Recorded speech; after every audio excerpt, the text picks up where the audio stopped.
We all know that great customer service gets more bookings, but we all get tired of the tough guests, don't we?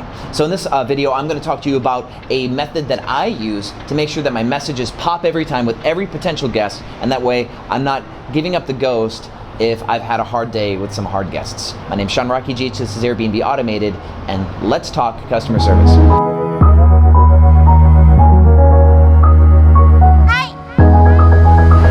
Welcome back, Airbnb family. So this actually came from a chat, like on a Facebook group. A gentleman said, what do I say to this guest? They just asked to check in at 10 a.m. and then leave at 9 p.m. same day. How do I handle this? He's like, I get this too often. He's not excited to message this guest back. So I actually had one for him. So my message went like this. Hey, John, we would love to have you. This is technically a 2-day stay. So let me send you a special offer right now. Voila, right? So there's an acronym that embodies what I just did here. And before I get into that acronym, which you can use to pretty much like lay out every single message you ever send, like this video, please. It helps with the algorithm. And remember to subscribe if you're new. You'll get all the content. It's kind of cool. So, by the way, downtown Dallas, the fog is starting to lift. This is like my favorite time of the year because the fog gets low and then the LED lights on the top of the buildings at night glow, and it's really cool. So yeah, in a way I kind of like, it's fall, it's not even winter yet, but I like winters in Texas as opposed to Wisconsin where I'm from. So this method, the acronym is called the BOM method, B-O-M, and this is best outcome minded. Okay, so a best outcome minded message in this case was John wants to book for a specific set of hours, which is technically 2 days, and I believe that the best outcome would be him booking for 2 days. So let me send a message that helps make that future happen, makes that outcome happen.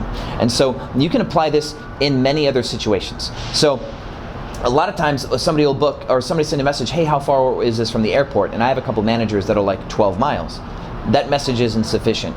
You've answered the question, but there's no magic in that message. So I would say, hey, Julie, would love to have you. It's 12 miles away.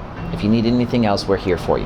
And something like that is best outcome minded. Your best outcome is that they book with you and you're really trying to facilitate that behavior, which is the booking. So I hired a guy who used to work for Disney. And if you remember in a previous video, we talked about, giving guests that Disney experience.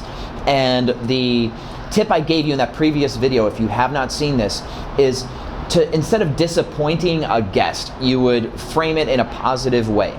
Like, is there free parking? And let's say you don't have free parking. The Disney flip would be to say, where there is free parking is about 2 blocks down on the left side between this street and this street, right? So instead of saying unfortunately, which is one word that I try to get my people never to use, the word unfortunately is not a fun word, is to do that Disney flip and frame it in a positive way.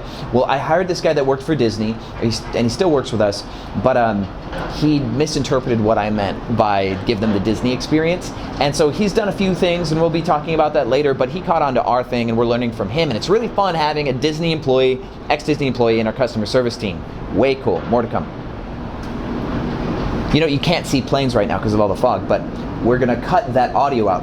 So there's one other kind of customer service tip I'm going to give you from the sales world. My buddy Sal works at this real estate, at the Rolex building here. Oh, he actually works in Brooklyn. He's the national sales trainer for Rolex. He used to work for me in Houston in my media company, and I've had the pleasure of keeping him in my world. And when he first came to train some of my sales guys, he taught us something called the Macaron Method. And the Macaron Method is whenever you have to deliver bad news to somebody in a sale or otherwise, make sure that you have a positive on both sides of it and makes like a little macaroon, like a sandwich, right? So positivity sandwich with the bad in the middle. So let's say somebody's car got towed, right? Let's just junk situation.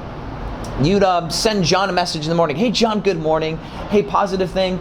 You can check out late if you'd like. Instead of 11 a.m., you can stay till noon or 1. Your car got towed last night, and we're working with the tow lot to get your car back to you as soon as possible. But while you wait, we're going to send you lunch. It's on the way. Would you like chicken, beef, steak, something like that? Or fish or vegan. And that is your Macaron method for, hey, your car got towed, if you had to handle that situation a certain way. So use these techniques to have some fun with your guests. Remember to like this video. It helps the algorithm so much. And I love you all. Thank you for watching Airbnb Automated, and I'll see you on the other side.